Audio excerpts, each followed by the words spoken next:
I had originally planned to release this book at the end of February, and my wife and I were going through the final pass of edits, and we were both terribly stressed, trying to make this work, trying to fit the timelines, because at that point I had already reached out to 20 plus podcasts and blogs and made the book tour and done all these things. And I was like, I have a deadline, I have a schedule, I have a release date, we have to make this work. And eventually we were tearing our hair out and we're just like, you know what? We could make this happen.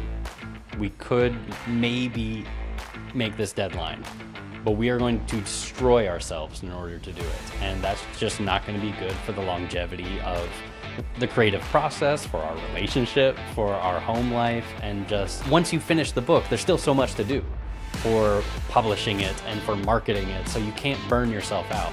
You do like wear yourself away in the creation of your art in a lot of ways, but you have to be careful to not destroy yourself entirely.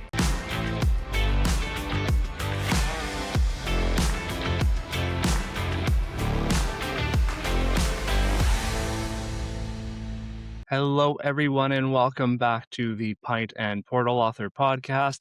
Today's episode is a little bit different than normal. It is a replay of the guest tap sessions I had with Michael Vadney a month or so ago on my YouTube channel. Because I'm on the road for the month of June, I pre-recorded a number of episodes, and just to reduce my workload, I have decided that I would launch these episodes to everyone. So I've got this one as well as one with Adrian Gibson coming up in a few weeks as well. They are great interviews. It's only a little different because Michael is a debut author, but he runs a very successful podcast called Author Adjacent. If you enjoyed this conversation, be sure to check that out as well, because he has more conversations like the ones I have. So please like, subscribe, and share this episode. It really helps me reach more authors who are trying to build a successful author career. I had a great time with Michael. This conversation is full of value. It's just about podcasting. It's about building an audience, and we had a great time. So I hope that you enjoy it. Thank you for sticking around. Welcome to the Pint and Portal live guest tap sessions, the first live guest tap session, and I'm thrilled today that Michael Vadney is here. I will probably rebroadcast this as a podcast, as a bonus podcast episode, either in between my normal episodes, or it'll be like if I don't have a guest, I might just, put it up later on, which is what I did with Zach's live last year when I did it. Yeah, this is Make sure. this is the first live since you've rebranded as the Pint and Portal, It isn't is. it? And I Very only exciting. did one live as the greatest pub in the multiverse, or greatest podcast Wow. in the multiverse. Yeah. Well, So I feel honored then. as you should. No, I'm happy That's to the attitude you have should you here. have. But no, and to be honest, you are the reason for this session, because as soon as I launched the podcast, you approached me asking to be a guest, and I'd seen you on your own channel and that sort of thing. I was like, well, I know you're a debut author. The kind of my goal for the new format was having authors who have kind of made it to give other authors advice to how they got to where Yeah. they were. And I was like, but at the same time, I enjoy these conversations too, because it's great speaking to authors, and I'm not at the level where I think like, well, I'm giving successful. I haven't made it as a success, like what I would consider, I'm not doing this full time. That's kind of who I wanted to talk to, because selfishly, this is for me, right? I'm doing the No, that's podcast, fair. to gain advice for myself as much as anyone. So I'm like, you know what? I have the last iteration. It was fun talking to debut authors and that sort of thing. But as you know, the time commitment involved in running any sort huge. of media enterprise is huge. So really the justification for myself came at the time where I was like, okay, I want to talk to other authors about how they got to where they were. I miss talking to authors. I want to do a podcast. Those were like two separate thought streams. I was like, hey, wait a minute. What if I just like combine the two, and then I can talk to authors about what they're doing to like make money as being an author, and then I can run a podcast here. So that's the approach. But because you approached me, I was like, you know what? I do enjoy doing those as well. I'm not opening this up to the wide world of authors. It's going to be kind of invite only kind of thing, but we're still here. We're going to have fun. And I'm so happy that you are Yeah. here with us. Yeah. Thank you for having me, and like, thank you for making an exception with this new format for me. I've been Yeah. Hey. watching a lot of your new episodes, and it's Mhm. incredible how informative your guests have been. You've done a really good job with the rebranding. I feel Thank like you. every episode I fall into, I learn a lot about a new niche Thank of you the so much. Well, industry I do because too. yeah, because it's like there's so much about publishing and writing that is a black box, especially when you're Yes. starting out. So, yeah, the Pint and 100%. Portal, I love where it's going. You're Thank you so much. doing good community work there. And well, thank you so much. And yes, you're not, I'm not going to consider you, I'm not considering you an exception. You're welcome. You're welcome here at the Pine and Portal, but Well, thank you. I did want to kind of separate the two streams of interviews because some people are going to love both. And some people are going to want to come for the writing advice. And some people are going to want to come and hear authors just chat about their books. And and I honestly love doing both as well. I just can't do it all the time, Yeah. unfortunately. I Yeah, wish I could, all I of wish I, this. all I could, I wish I could do, all I could do all day was chat about books and writing. Wouldn't that be fantastic?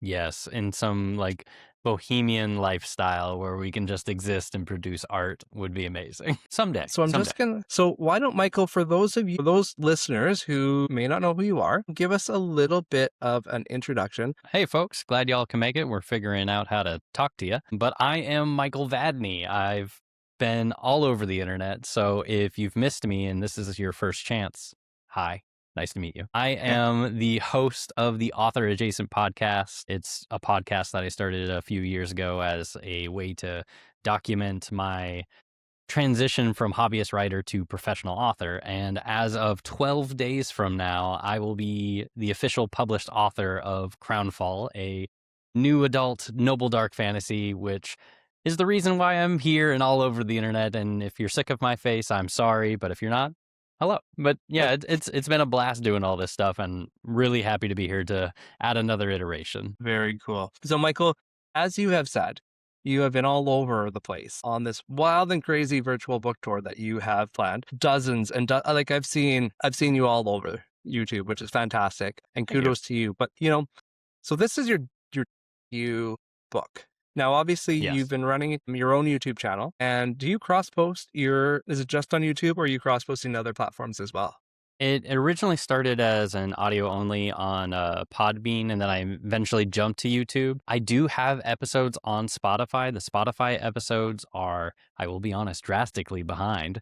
But Okay. YouTube is where you'll find it most up to date, and it is on YouTube Podcast if you have access to that as well. I do need to update the ones on Spotify still for the audio only. It's just something I haven't quite squeezed enough time into. And yeah, and I just and I say that just because you've done such a great job with getting your book out there and your name out there and your face out there, Thank you. and as a debut author, I mean that's incredible. So I guess a little let's back up a bit. First of all, how long have you been working on Crownfall for?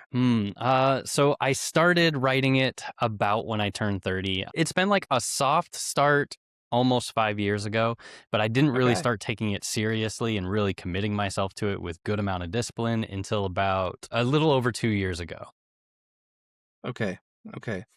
So you've been working on it roughly 5 years. So at what point then did you realize that you were going to do this kind of media blitz that you've been doing for its launch?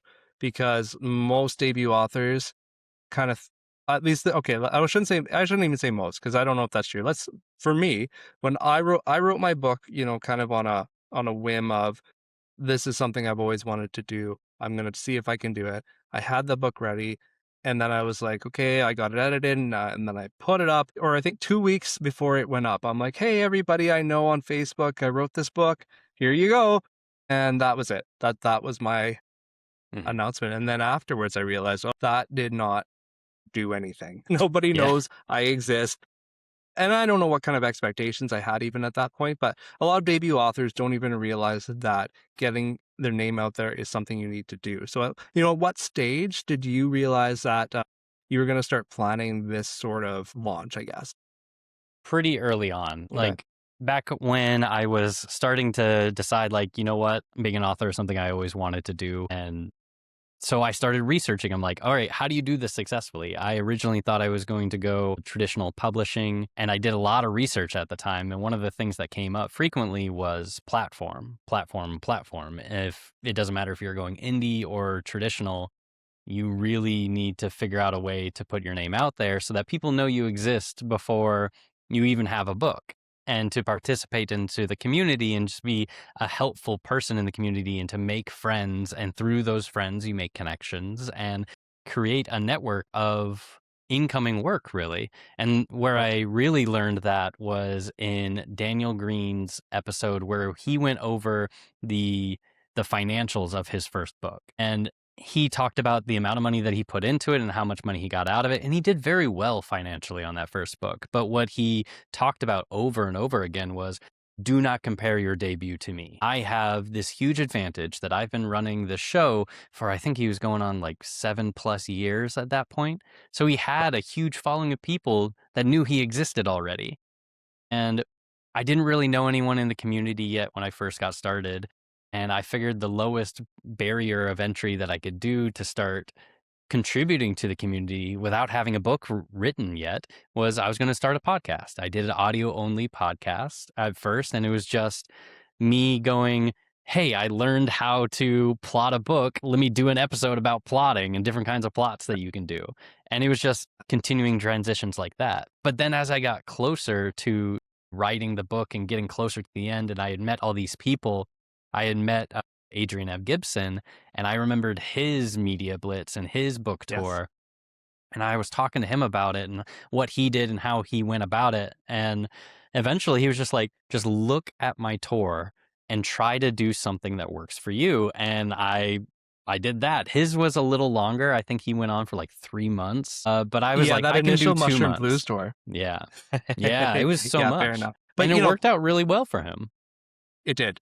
Well, absolutely. And I mean, he built up, I mean, so many connections prior Yeah. to that, right? So, he Yeah. had those contacts. So how did you decide that podcast was the medium that you were going to use? Because I mean, as you know, it's not an easy thing necessarily. Had you done podcasts before? Was it something that just came naturally to you? What was kind of your motivation for moving into that direction? I'd never done a podcast before, and I was, and still am a lot of times, very nervous to do a lot of this stuff. Like now I'm very comfortable sitting here doing this live interview, and I'm not too worried about it. But before this tour has started, I'd never done a live before. I found them to be very intimidating. And luckily they've all gone well so far, and I haven't done anything horrendous, or nothing horrendous has happened. So I'm just like, okay, cool. This is not a scary thing that I should be afraid of. But before starting Author Adjacent, I'd never done a podcast, but I have a degree, an undergraduate degree in broadcast communications that I've never Okay. used. Right. I So I putting that literally to went good to school. use. Finally, it took almost 10 years after graduating to finally do something with it. But yeah, I went to school for that. I'd always been a theater kid, like in high school and middle school and stuff growing up. So I'm very comfortable talking. I like to talk, Hmm. and I don't know, I think I have a decent voice for it. So I thought, I could do this. I'm not quite comfortable to dance on TikTok yet, but maybe we'll get there. Fair point. And I was gonna say, like, actually, to this point, you have a fantastic voice for this, and so that's, Thank it you. was actually one of my questions for you was if you had voice training, because I mean, the way you speak and project your voice is very professional sounding.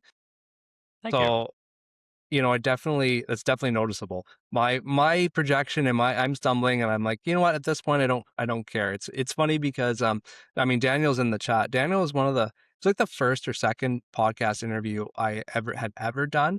I was so nervous going on Daniel's He podcast, is a and I mean, gracious Daniel's the host. least. He is, and I mean, he's so not intimidating at all. He's like one of the friendliest guys you'll ever chat with. But I was so nervous to record an interview with him. And now, I've done, I've been doing, I've done a bunch of interviews being interviewed, but having been the interviewee for, I don't even know how many episodes now, 60 plus. I'm like, you know what? I just kind of show up and flip the camera on. I'm like, yeah, whatever. Yeah. You just Yeah. kind of roll with it, right? Yeah. And the interviews are easy, right? Like, and I'm impressed that you're doing instructional and informative videos, because for me that would just take such an insane amount of planning time that I wouldn't have Yeah. time to do anything else with my extra time. So how do you find the balance between your writing, your podcasting, and anything else that you've got going on in your life? I will say I've definitely backed off on the instructionals a lot because of that reason. Author Adjacent originally started as that was all that I was doing. And then eventually I saw the interviews and I was like, you know what? I should start trying to do that. I got the courage to start doing it by talking to people within the community. Again, Adrian encouraged me to reach out to people and say, just ask them, like, hey, do you want to be on the show? And so I reached out to CM Kaplan, Connor, and he was my very first guest. And I reached out and I was like, hey, I've never done this before, but I would like to try. Will you please join me on my show? And he was very gracious, came on, and we had a great time. And I have That's found cool. that interviews are a lot easier for time management because all I have to do is think up some questions, show up, and just enjoy talking about the thing that I like talking about. Yeah, So, it's 100%. yeah. So to fit it into my schedule, I'm very much an early morning person. So Okay. the first thing I do when I get up is I get up, I get something to drink, I come upstairs, and I start writing. I start working on the thing that I have to do, and I do that until my wife gets up and we have coffee together, and then I go to work. Nice. But Very nice. then that leaves the whole evening to do the things that frankly require a little less mental computation, like Okay. just talking books, because that's fun. And editing a video Yes. is very easy to do once you figure out like the 100%. rhythm and your tools. And a lot of that is Uh, just trial and error to figure out what works for you, what's the pattern that gets you the fastest to a complete Yes. episode. Yeah. And Riverside has honestly made that so much easier. And even in the last year, when I came back into this, Hmm. in February, I did my first episode and I was going through the edits the way I had previously. And I was thinking, I can't do this. I don't have time for this. It's, I was spending 4 or 5 hours an episode. And I was like, you know what? My writing is more important. But then I figured out that, I mean, Riverside, the biggest change that they introduced was the smart mute, because I was Yeah. spending, especially in my previous apartment, the condo we were in, the air conditioner was so noisy that I had to mute Mm. anytime I wasn't speaking, and I was doing that manually. Oh my God. Riverside does it by itself. I'm like, okay, that is, so much of my time that I get back. So Hmm. it has made this possible. Yeah. So when you say you get up early to write, what is early for you? How much time do you spend 5 in the a.m. mornings? And 5 a.m. that's Okay, usually perfect. like I naturally wake up at 5 o'clock in the morning almost every day. Doesn't matter what time I go to bed. I still wake up at that time. And it originally started just because like the animals needed to go to the outside or whatever. And then eventually I just started leaning into it. I'm just like, you know what? This is what my body is doing. This is what the environment is doing. No one is awake yet. No one's going to bother me. I have no messages to deal with. I can just go. This Yeah. does mean I am really less productive at night, though. It is really hard for me to keep going once it hits a certain hour, and I'm just like, "Oh my god, I need the sleep." Yes. Yes. I'm the same way. I get up at 5 a.m. I actually have started pushing myself a bit to wake up at 4:30 so that I'm ready to go at 5, Nice. because I get my most productive hours are those few hours before the day actually starts, like from, 5 to 7:30 or 8, because I find after work my brain power to do writing is just spent. Yeah. So yeah, so it's very much the same. And then my evening time, I'll do admin stuff if I have to do it. I'll do some edits for the podcast if I have to do it. But yeah, I'm very much the Yeah. same way. So I mean, 5 a.m. Yeah, club you all the way. you work in software as well, right? I do website design. That's my Yes. my day job. Yes, so Yeah, so, like, a lot of that stuff is so mentally it taxing that is it's, like, so hard exactly to write after doing that all day. 100%. Yeah, and yeah, I see some comments. Some people are saying they're the opposite. And I was having this conversation with a friend of mine here too, because he's like, my his quiet time was, between 10 p.m. and 1 a.m. And I'm like, I would have quiet time then too, but I would be falling asleep at the keyboard. I just, Yeah. even if I didn't get up that early, like I'm just not a night owl, and I used to be when I was a teenager and into my 20s. But then when I was in university, I started a job that I had to get up at 6 a.m. for. And then I started getting up early to work out. So like, for, my adult life at least, I was getting up early at least to go to the gym or whatever. So it has kind of made that a more natural progression, right? Yeah. And I will say Yeah. sunrises are way better than sunsets. Just saying. I know most of you guys haven't seen one, but they're great. Yeah, you gotta get up early enough for that, right? Yeah. Cool. So now this is your debut novel. I mean, you said you've kind of Yes. been soft working on it for 5 years, but when was writing first part of your life? When did you know? Was this the first time that you said, "Oh, I'm going to write a story," or did you have that bug earlier in life? It's a bug that I've definitely had for a majority of my life. Even as a small child, I liked stories. I liked writing stories. I distinctly remember running to my dad and giving him this like short thing that I wrote. I think it was like a world building document about dragons, and I'm sure it was absolute trash, but my dad was very kind and very encouraging. But as I grew up, just like how a lot of people do, they realize, oh, I have responsibilities. I have all these things that I need to do. Pursuing writing first as a career is dicey. Like, that is a Yeah, very big risk to take.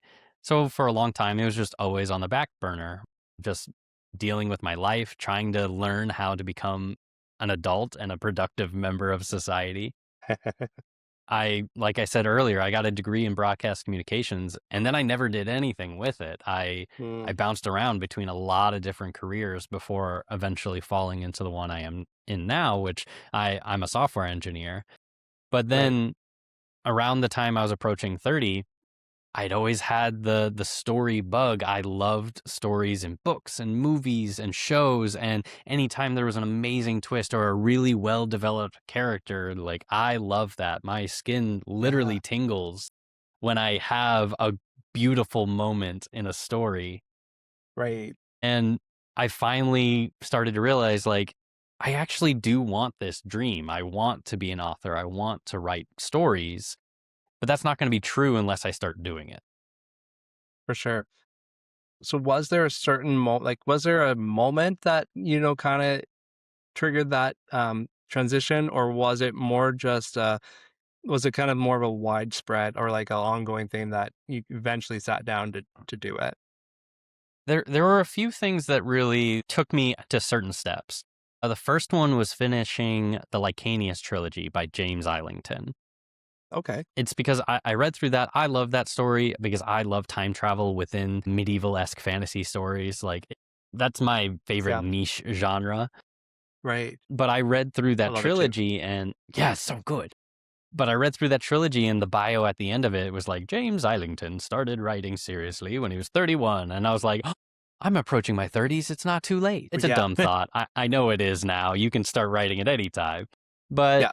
at the same time, I still didn't really take it 100% seriously yet. I was still working up my way, trying to build the confidence to finally pursue this dream that I've had my entire life. And it wasn't really until my wife told me, "Hey, there's this writing group in town. You should go check it out." And I did, and I went, and it was only the second time the writing group had ever met, and I was the only one to show up besides the event The coordinator. organizer. Oh, really? And Wow. yeah, yeah, and, Miguel was very kind, he was very nice, he talked to me about my story. I was very nervous because I'd never shared anything about this with anyone, and I only written, like, the first 3 draft or the first 3 chapters of the Okay. first draft of Yeah. Crownfall, and just through the encouragement of my wife and how kind Miguel was, I kept coming back to the writing group. We got a core group of, like, 5 or 6 people going. The Hmm. group is still going in Dallas, Texas right now, Writers Cool. Anonymous. They're amazing. And I wrote the Cool. first 3 drafts of my book with them because there's something very motivating about the expectation of other people going, "Hey, I'm expecting to read something you wrote this week, so Yes. you should probably write something." Right. Yeah. And that And was hugely motivating. and that's really cool too, because you also right away had a bit of, obviously community there as well when, to get started. And I can see that being, I mean, motivating as well, because you're not in it alone. You have some feedback right away, which is nice. Or, or if you take it as nice, right? Some people find it, especially at the beginning, they find it demoralizing. But obviously, you took it enough that you kept going, and you eventually got to the finished book that you have in your hands today. I wrote Crownfall, but Crownfall would not exist without many people coming together to help me along the way, between like Writers Anonymous, my beta readers, just friends who are encouraging me, the people who I have made connections with and friends with within the community, my wife for many reasons. Like, she became my editor and everything, and Oh, all these people came together to make Crownfall as good as it is. And that's awesome. I'm damn proud of what we made. Yeah, absolutely. Yeah, it's funny because as much as you try, or I shouldn't say try, as much as people think that writers are kind of in the cave by themselves doing their own thing, and at the end they have a shiny, nice novel that there's so many hands that touch the story before it gets to the final reader. And without, those different people, whether it be, cover designers or editors or narrators or whoever, um, or even just people along the way that are encouraging you and, realizing Mhm. that, yeah, I'm going to be on my laptop all Saturday, right? Instead of, doing whatever fun thing you want to do or whatever that looks like, right? I mean, there's a lot of different pieces that are involved in that. So how long ago did you finish the final product of Crownfall? Like when did you have Mm. when was the manuscript finished? Like how long have you kind of been sitting on this now? Think, I don't remember the exact date at this point. I Roughly, think roughly is fine. it was at the end of January of this year. Okay, so 4 Because months. because I had originally planned to release this book at the end of February, and my wife and I were going through the final pass of edits, or what we thought was the final pass of edits at the time, at the end of last year, and we were both terribly stressed, trying to make this work, trying to fit the timelines, because at that point I had already reached out to 20 plus podcasts and blogs and made the book tour and done all these things. And I was like, I have a deadline. I have a schedule. I have a release date. We have to make this work. And eventually we were tearing our hair out and we're just like, you know what? We could make this happen. We could maybe make this deadline, but we are going to destroy ourselves in order to do it. And that's just not going to be good for the longevity of the creative process, for our relationship, for our home life. And just once you finish the book, there's still so much to do There for is, yes, publishing it and for marketing it. So you can't burn yourself out. You totally. do like wear yourself away in the creation of your art in a lot of ways, but you have to be careful to not destroy yourself entirely. Yeah, So that was happening, and we're like, you know what? We need more time. We need to take a break, step away from this. And we decided to. I called all the people. I sent out messages to everyone who I'd already scheduled a book tour with. And I was like, hey, I'm going to have to push this back 2 months. And the yeah, book community being what it is, everybody was amazing. Like, nobody of gave me course, yeah. griff or anything, or was just like, how dare you? Like, I was so afraid was going to happen. No, But no, because we everyone all was really get it, cool. right? Yeah. Like, the worst thing that happened was Mike Molman cracked a few jokes at me about, well, now you're a real writer. And I'm like, thanks, Mike. Really But appreciate it. you know what? To be fair, well, first of all, good for you for recognizing that, especially with your first book, because the debut book, I mean, it's really tempting just to put it out there because I mean, you're excited. It's your first book. I mean, not that you're not excited. Don't I get excited with every book, but just there Yeah. is something special about it that you're just excited to have it out there, right? So, I mean, first of all, good for you for, seeing that because it's hard. It's a hard decision to make. I did that with my last release, Flower and Forge. I pushed it back a couple times because we moved in the last year and it wasn't ready, right? We moved, the book ended up being way longer than I had planned it to be, so that didn't help. And it probably would have gotten pushed back and not like I released it in March. It would have been pushed back further, but I had already set up a pre-order on Amazon and for February and they only let you extend it 30 days. So I had a hard, I had either I lost the pre-orders I had. I mean, it would have been okay, but I'm like, you know what? This is my hard deadline. I gave myself that month and it works out, right? Yeah. Yeah. And you're It better for feels it too bad to because you do. get to do Yeah. this, right? Because can you imagine you have burned yourself out and then you have a month of media tour and you've got whatever, you're trying to market it. You're way better off just taking a breath, and yeah, giving yourself a little bit of room for that. So Yeah, it's a making marathon, not a making good sprint. decisions for your you're making good decisions for your debut. I like it. I'm trying. I'm trying to do all the right things, check all the boxes, but a lot of it is just it comes from talking to other people, listening to what their experiences were like and going, "Okay, that worked for you. I'll try to see if it worked for me. Oh, that destroyed you. I will try to avoid that." Yeah, and that again is everything that everything in this industry is something Mhm. that someone else has done, right? Like Yeah, it's not going to be, you're probably not going to do something that nobody else has tried. So, you know, there's so many people in the book sphere that have succeeded at things that others have failed at and failed at things that others have succeeded at just because they haven't found the fit for them necessarily, right? So, and to know what fits, you got to try a bunch of different things and see what works out, right? So, but that's how I've kind of worked as well in the with my writing is just seeing what other people are doing, and if it seems like something I'm interested in doing, then yeah. trying it out and seeing if it works, right? Yeah, and Yeah, I've caught your progression through social media for a while now because thank you. yeah, because you made like a huge transition between writing like your dystopian stuff to now you do a lot more cozy stuff. And then Yes, you went from a lot of like faceless social media to silent social media. And now you've gotten more comfortable and now you're doing like podcasts and you're doing a lot more right. things where you're actually speaking into the cameras. And like Yeah, a lot of what you do has been you saw other people doing it, you tried it, it worked for you, you got comfortable with that, and then you pushed a little further and right. that's a lot of what people do to find success is just you take on a little bit more and then you take on a little bit more. And every time you feel like, you know what? I've expanded my ability to do all these things. Let's see if I can do a little bit more. And Yeah, you've done a great exactly, job right? of that. Well, thank you. Thank you. Of course. It's not it always it doesn't always feel like it, when you're going through the Yeah. day to day, but then, when Yeah. you describe things like that and you look back, it's like, you know what? Yeah, like I've tried a lot of different things to see, kind of what sticks, and the audience shifts as well, right? So what works this year might not work next year, and 100%. because yeah, what I started out, yeah, like you said, with dystopian sci-fi, which isn't, I wouldn't say I'm done with yet, but I kind of shifted to cozy for a break for myself, and it kind of Hmm. landed, and so that I was like, well, okay, if you want more of this, I've got I've got more, Yeah. Give the and people what they the want. transition, yeah, right, and you got to find, but you also got to find something you enjoy doing, right? You can't.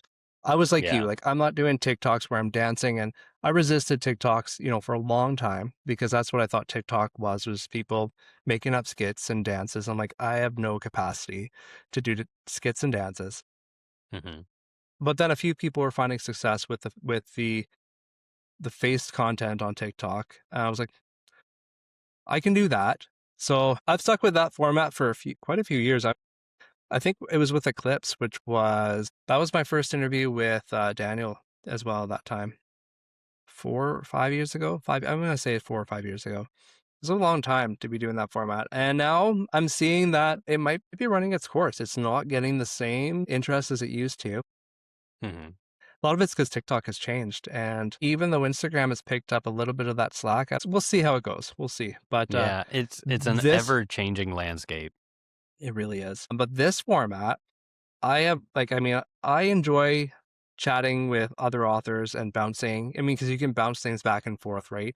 I am not super interested in just sitting on Instagram and chatting by myself. I know a lot of people do that. They do with the book reviews and that sort of thing. That stress, I wouldn't even say that stresses me out. It's just like we were saying earlier, it's just way more Hmm. work. I just don't have time to come up with that sort of Yeah. content, right? Yeah.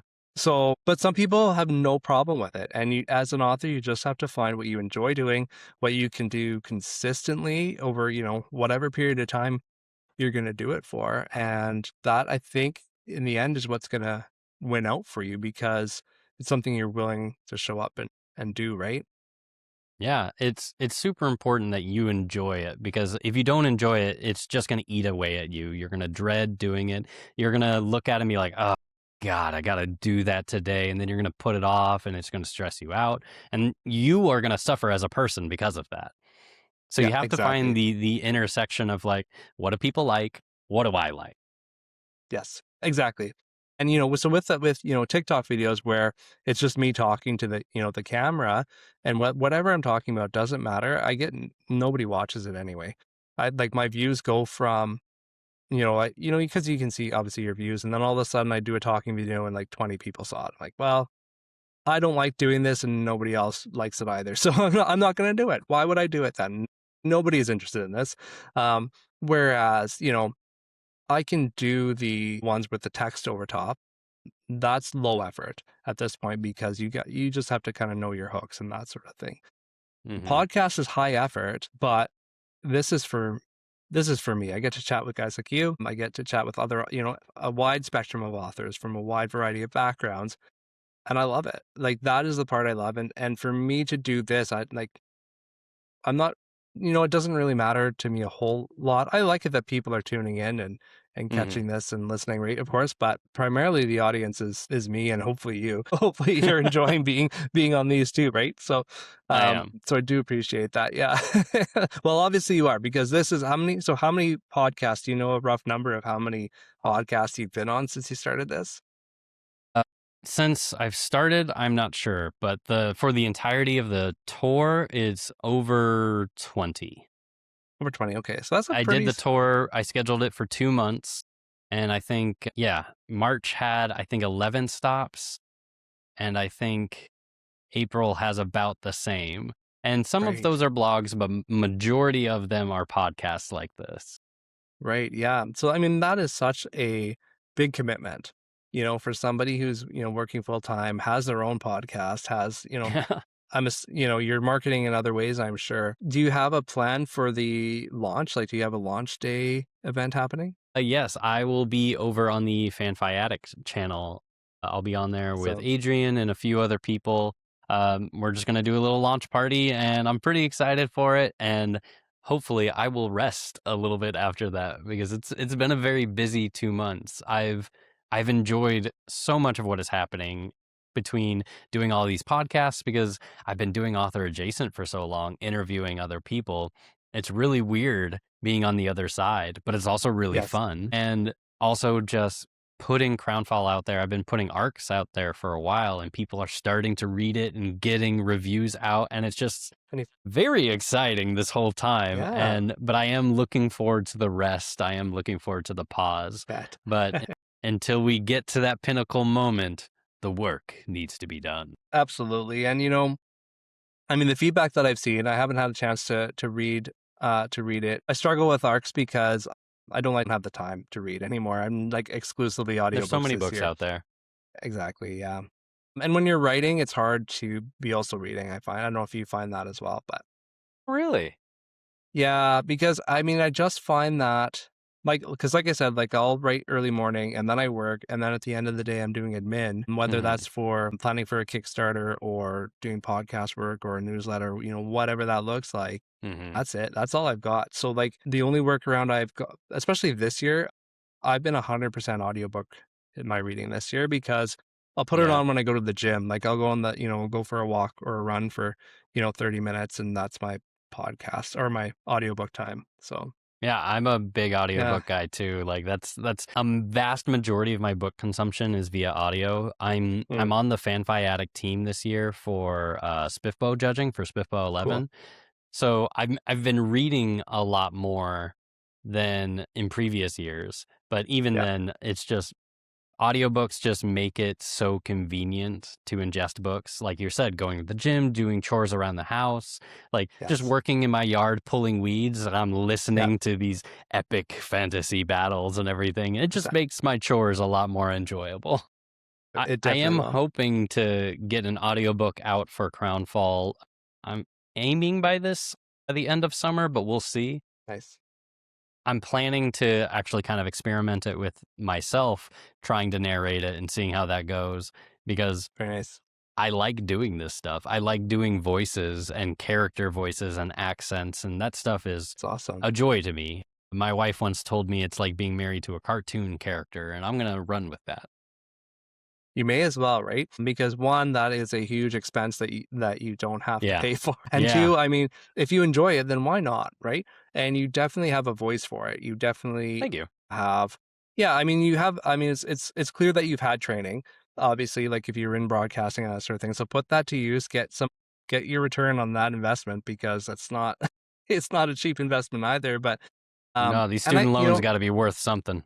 right? But I mean that does sound like so much fun, and I wish I had the acumen to do that. But I think I would have fun with it for the first little bit, and then I'd be, my ADHD would take over, and I'd be like, okay, next shiny thing. I would never get finished. So it Yeah, would just be something else to distract me. yeah, I'm not Yeah. hard committing to doing my own audiobook yet. I'm planning to experiment with it to see, like, one, do I have the chops, which I think I do. Mhm. But two, do I enjoy it? Because, like we were saying with the social media stuff, if I don't like trying to record an audiobook, it's not going to be a good audiobook. I'm not going to enjoy it. It's going to be a stressful thing, and I'm going to suffer for that. And that's not the kind of suffering that I'm really looking for.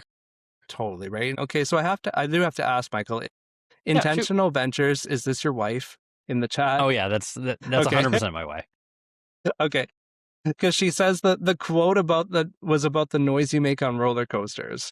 Was that about the cartoon voice? Oh, yeah, that's true. She's calling you out. Yeah, so have you ever watched How I Met Your Mother? Okay. There Yes. is either one episode or a series of episodes where they talk about woo girls.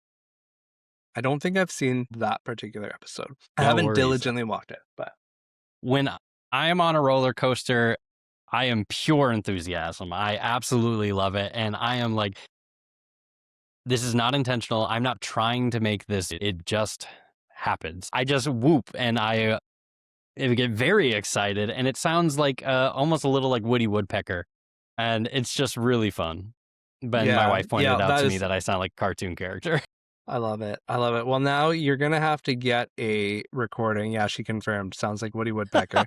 Yeah. You're you're going to have to get a video and post that as a reel or something. So to confirm, because we need video. I'll see what I can do.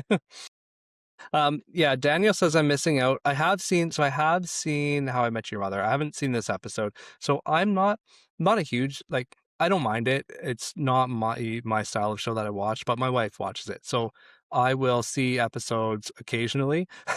But I haven't seen all. I definitely have not seen all of them. So I've not seen that particular one. I have a lot of shows like that too, where my wife will watch them and I will watch them through her, where occasionally I'll Yes. sit down and watch one with her. But for the most part, she just gives me the recaps and I get to go, what? And then what happened? I understand. I can definitely understand that. My sitcom range is somewhat narrow. I like some of the older stuff. It's got to be the right click for me to really get into it, right? How I Met Your Mother it's close. I definitely don't dislike it, but I didn't get into it enough to have to watch the whole thing, right? So I don't mind it if it's on, but that's neither here nor there. One day I would like to hear your Woody Woodpecker impersonation, though. Maybe a character in the book. We'll see. I am thinking about coming to Worldcon when it's up in Canada, not this year, Montreal. but next year. Yeah, 2027. I'm planning to be there. That is my plan to be there 2027. So if you'd be there, that'd be great. There's going to be so many amazing authors at that event. Yeah, I've really looking never been to to Montreal. Yeah, okay. I've never been there either. So it'll be a great experience. And I'm sure my wife will be, she usually comes after the conferences, or she'll come for the week after and we'll make a vacation out of it. But yeah. So, tell us a little bit. We haven't talked a whole lot about Groundfall because we've been having such a great time talking about podcasting and everything else. But you gave us a little bit, but tell us a bit more about it. What's it all about? And yeah. Yeah, I could definitely do that. Hey, look, there it is. So Crownfall is about a noble lady, a magical engineer, and a thief as they are pulled into revolting against the viceroy of their nation. And this viceroy is just about to complete a 10-year plan for domination. And that's my pitch for it. I'm a huge fan of it.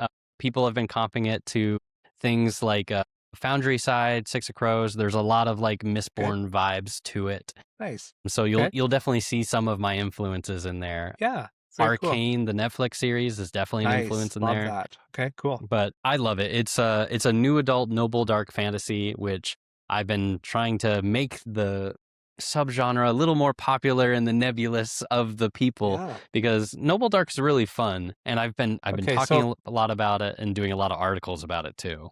interesting. So, okay, what is, because I'm familiar with Noble Bright, what is Noble Dark? I don't even think I have heard of this subgenre. Yeah, so Grimdark on one side, Noble Bright on the other. There are two other things in the middle, because the whole thing is an axis between light and dark, noble and grim. Light and dark describes your world. Is your world light, where things are generally fair and society is generally good? Or are things dark, where society and the world at large is generally unfair and institutions are corrupt in a lot of ways? And then Hmm, you have grim and noble, which describes like your characters of your story. interesting. Grim characters tend to be, I don't know if we're cursing on here, so I will refrain, It's but they fine. It tend is to, totally fine. okay, then I will say grim characters tend to be shitty people dealing with shitty situations and are still shitty at the end of the story. There's still cool Gotcha. things happening. You can have story arcs, character arcs with that and that. But by and large, if you look at a grimdark story, nobody's really a good guy. Okay, And yeah. then on the far end, you have noble, where if you look at Noble Bright, you have these bright and shiny paladins going around for justice. And Yes. it's your typical like white knight. So when you blend Right. those two things with a dark world but noble characters, what you end up with is a story about people who are trying their best to not give up their humanity, to not give up their virtues and their morality in a dark and unfair world. Okay. I like that. That is a great summary, and I had not ever heard it explained that way on an axis, and I did not even realize that it was a 4-point system like that. But that makes total sense. And your wife is saying someone now has to write a grim light, which would, so that would be a That, shitty person in a noble world. It'd be hard to yeah, root for that character, but it would be an interesting story. yeah. So grim light is a thing. Light grim? I don't remember which one it is. It is the least popular of them, but think of stories where they are bright and shiny, but they have like kind of a horror-esque to them. I'm trying to remember what it's called. I want to call it Caroline, but Caroline is the wrong story. But it's like Coraline? Caroline. Coraline, yes. Coraline? Okay. So Coraline is not a grim bright or a grim light. Grim I don't light? remember the phrase now. Grim Yes. But there Grim is a bright. story Yeah. very similar to it that I can't remember. If it comes back to me, I'll bring it back up. But it's generally like you have these bright and shiny worlds where things are falling into decay. And that's Okay. where you'll find like the grim light kind of stories.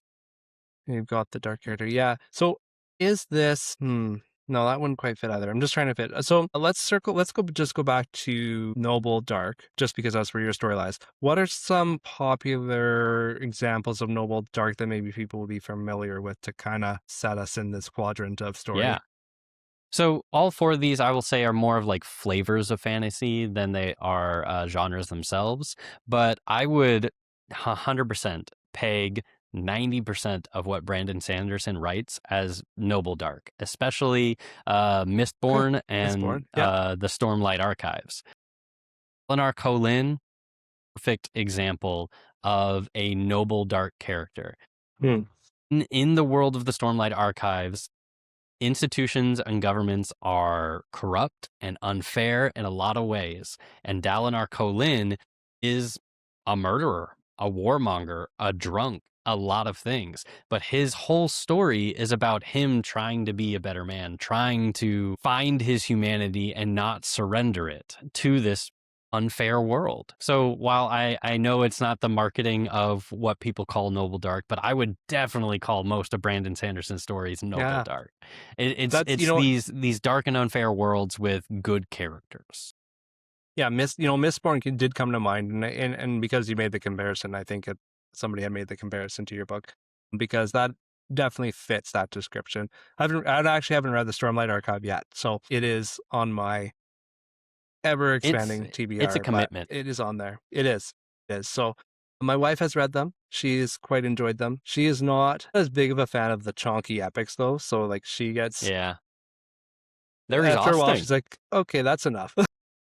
Yeah. But she, but the story is good, and I do appreciate. I mean, I loved Wheel of Time, and I only recently finished. Big fan. It's funny because I started reading. We're going way off in the weeds here, but that's just long story That's short. fine. I finished Wheel of Time. I was gonna move into the Way of Kings. I'm like, you know what? I need a break from these from this epic series. Yeah. So I will get there. I've read Mistborn. I've been picking away at some of his smaller novels because I do really enjoy his writing. And his, if people are writers and haven't watched his lectures on They're YouTube, I really mean, good. that's where I started when I shouldn't say started, but when I kind of was getting to the point where I was taking this seriously, I Mhm. was looking for writing advice, and yeah, that came up. I was like, well, if I'm going to learn from anyone, I'm going to learn from Yeah. Brandon Sanderson. So There's so yeah. many good, useful things to learn in there. And like, say what you Mhm. will about Brandon Sanderson. Like, I know people pick on him a little bit about like his prose and stuff like that, but he is very good at the emotional impact of his stories. Right. And I am 100% convinced that that is a big reason of why he is so successful is he's very good at making people feel things and very good. I know he writes like chonker books, but he's very good about doing that economically Right. And with with as few intention, words as right? possible. Yeah, yeah. Yes. Yeah. Everything that is in his books, he did on purpose. Yes, exactly. It's not just somebody wandering for 100 or 300 pages just to get a book out. Like everything has its place and intention, right? And that's, Yeah, like honestly, he just Mistborn writes big was stories. he does. Mistborn is probably one of my favorite books ever. I've only read the first one because this is just how my brain works. So and I've heard the third one's the best. I'm like, I'll get there. But I mean, I absolutely loved it. So, I can see how people would be like, yeah, but the thing is, when you get to be as big as an author like Brandon Sanderson, you're pulling in an audience that your books are probably not intended for. So you're Mhm. gonna have a wide range of opinions, but he is it's popular for a reason. It's not by accident that he got as successful and well read as he is. So that is part of being an author is you're gonna pull in people that maybe wasn't the right audience for your book. And I don't know if you're probably because you're at ARCS. I don't know if you got a lot of negative reviews coming in yet. Not so much yet, but there have been things that people will say in the review, and I'll be like, okay, I don't 100% agree with that, but that's fine. Like, not every book is made for every person, and something that one person really loves about a book, another person will be like, I hated that so much. I have a friend right now who literally this evening is finishing the last book in Brent Week's Lightbringer series. And he's been talking to me about it the whole time he's been reading it because I love that series and he's reading it Mm, because I suggested it to him. nice. And there's a bunch of things that will come up. Well, he will be like, this is so awesome, or I hate this. And I'll have the exact opposite feeling on it. And it's crazy Totally. because him and I have very similar tastes in books, Yeah. and we will still find things that we feel very differently about. Of course, right? Because everyone's bringing their own experience and their own, ideas into a story like that, right? Which is the one of the coolest things about storytelling, and being able to experience somebody else's world. Because once you release your story into the world, that's like it's theirs, right? Like they are the ones experiencing it, and you have no control over their experience, right? Um, so now, how are you feeling about the idea of negative reviews? Because I know as a debut author, are you prepared for that? Are you expecting, are you worried about it? Or how are you mentally preparing for the idea that you possibly might get some negative reviews? I'll definitely get them. It's going to happen. Like, if I do this long enough, which I plan to do it forever, it's going to happen. And I've Right. kind of just accepted that. But I've also very intentionally gone into writing Crownfall with very low expectations. I am a debut author. People don't know me. I have to earn the trust of people and I have to find the right people for the book that I wrote. I have to find the Hmm. right audience. So it's going to happen. I've 100% accepted that. And that's okay. I myself am kind of a harsh critic when it comes to reviews. And like, yes, I will try to find the thing that I like in every book that I read.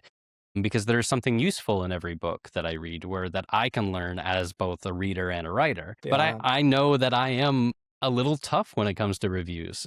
So it is perfectly So fair for tough. people to be tough on me. Okay. So yeah, so you're tough in like when you're reviewing other books, your reviews are tough for you. That's what you're saying. Like, I yeah. think so. Like, Okay. I didn't realize this about myself until I started doing like Spiffbo and stuff like that and talking with other people who are doing reviews and really comparing how I feel about a book versus how other people feel about a book that we have both read. And I know that I can be very critical. I feel that I'm very fair, especially when it comes to like ratings and stuff like that, because I know the economics of how Amazon works and stuff like that. And I will be very kind in that regard. And I will always try to find the thing that I like in a book. Like I had a lot of fun with the characters or the world building was really Mm, cool. But I'm also going to point out, this part didn't work for me and this is why. And right. I feel like that's important in a review because what reviews are for is to help other readers find a book that they enjoy. The Right. reviews are not for me. I Correct. wrote Yeah. the book. I'm not going to change it. Yeah. There's nothing I can do about this here. So if you found something in the book and you're like, if you read Crownfall and you're like, you know what, there wasn't enough spice in it. I'm like, yeah, there's no spice. I didn't really write a spicy book.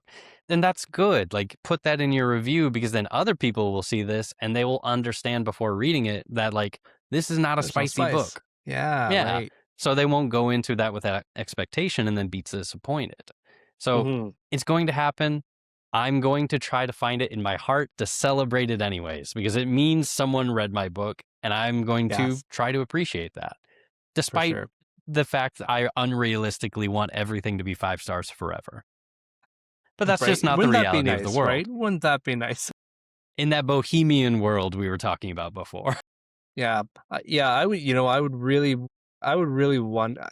I wouldn't believe it. That's the problem with if every review Yeah, came back 5 stars, I that's would think I suspicious. was being punked or something, right? Like who is paying who is my wife paying to bring all these reviews to my Goodreads Yep. page? Because this clearly These can't must be be possible. bots. Right? Yeah.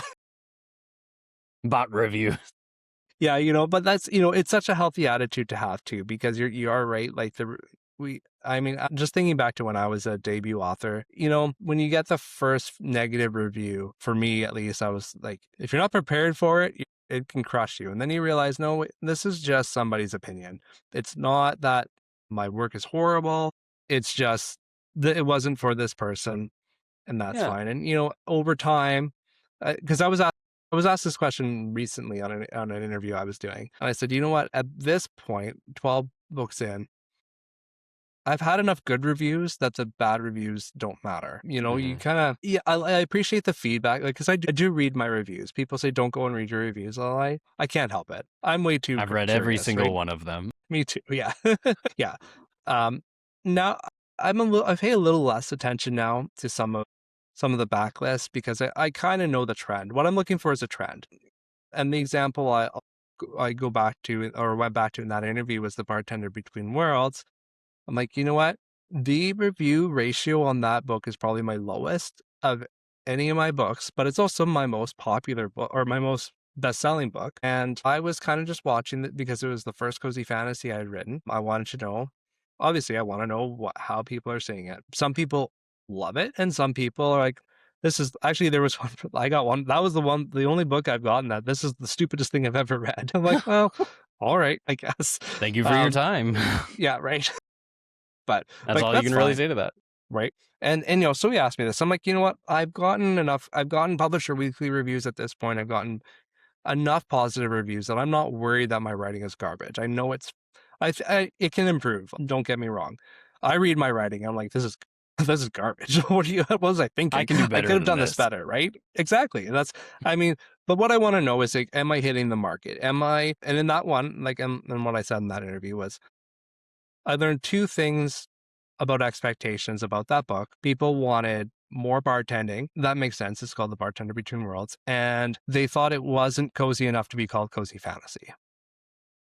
Okay, and that's fair. I also know that every book in like, if you read reviews for any cozy fantasy book, it's people either think it's too cozy or not cozy enough, because it is such a wide genre.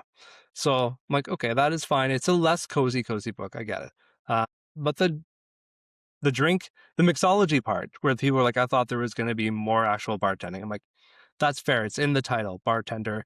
I can see why how I set that expectation and fell short. But that is a note that I take for, the next books or whatever. So the greatest pub in the multiverse I'm like, they're making a drink any chance they get. It was all drink. It was all about making drinks. I mean, and it wasn't specifically for that because of those reviews, but it was, that thought was there. I'm like, okay, you want drinks? I'll give you drinks. But there is Drinks right in something to your be face. said. For me, there's something, yeah, right. For me, there's something to be said about trends in reviews, right? And they are learning Yeah, opportunities, but I think, they are yeah, like useful. approaching it, yeah, exactly, right. But I think it's healthy to approach it as not every book is for everyone. I don't like every book, even some of the best. I mean, I just read the Frugal Wizard's Guide to Medieval Yeah, England by Brandon Sanderson. yeah. I don't usually leave reviews for books anymore. I left a review for that one. I was like, you know what? It was well written, but there was I don't know if you've read it, but I have. okay. The tonal shift in the middle of that book was really weird to me. Um, and I was like, I was really enjoying this happy, fun story until it all of a sudden became a thriller. Very brutal. Yeah. I was like, whoa, what happened? Because yeah, so I felt the expectations that he set out at the beginning weren't fulfilled for me. So, but that doesn't mean I thought it was badly written. It just wasn't what I was expecting, right? So Now, yeah, so reviews are a hard thing, especially as like being an yeah, author and continuing to do reviews. It is, for lack of a better term, a dicey business because it is. it's no longer I am, especially as I get closer and closer to publishing and doing all this stuff, it's no longer I am a reader reviewing a product. It is I am an author who is slowly becoming more and more of an authority on these things. But I'm also talking about my colleagues, people I work with, Yes. technically. Yes. And now And you're friends, right? Like yes, you get to meet so many other authors, and now these are these are my friends, and yeah, right, and you're not going to love all of your friends' books. It's just not going to happen. that's true. But right, so And I don't have a problem reviewing Brandon Sanderson's work. That's not going to be an issue for me. It's no, Brandon Sanderson. It will be a long time before that even becomes any kind of dilemma. right, But I read a lot of indie, and I am an indie author. And so it is kind of a dicey business a little bit to be putting out reviews. At the same time, reviews are very helpful in a lot of ways. One, like content on podcasts and social media and stuff like that. Two, it helps them build up their review base for like just building up their audience and their readers and stuff like that. And then like if I talk about their book on my podcast or on social media, that's helpful to them. But yes, that's again why I take it back to like I try very hard to find what I like in any book because right, there's going to be something. I of do course, not DNF books very lightly right, because I will find something. I'll find the one character, I'll find the one mechanic, or mm, even just like your prose of your story. And I'll be like, I really liked this. This is why I really liked this. And right, then at the same time, you got to look at the story itself and be like, this wasn't for me, but who would really enjoy this? And that's kind of how yes, I yeah, skew my reviews now for it's like, this book was perfect. I loved it. It was for me. It's a 5 out of 5. I don't give 5 out of 5s very often. But a lot of other books, I'll be like, you know what? This didn't work for me. This is what I didn't like about it, but this is what I did like about it. And this is what I think, these are the type of people who I think would really enjoy this story. So if you're this type of yeah, person who likes this type of story, this is for you. And that's kind of how right. I fixed that problem that you kind of run into reviewing as an author. For sure, yeah, yeah, and I'm glad you brought that up because I was going to ask you about it because I struggle to be honest with reviewing other authors' work, unless love it, right? And then Yeah. there's no obviously there's no problem. But I struggle to offer not even say criticism, but things I didn't like about it because of for those reasons. Well, Yeah. I understand the importance of reviews too, so I don't want to be be critical.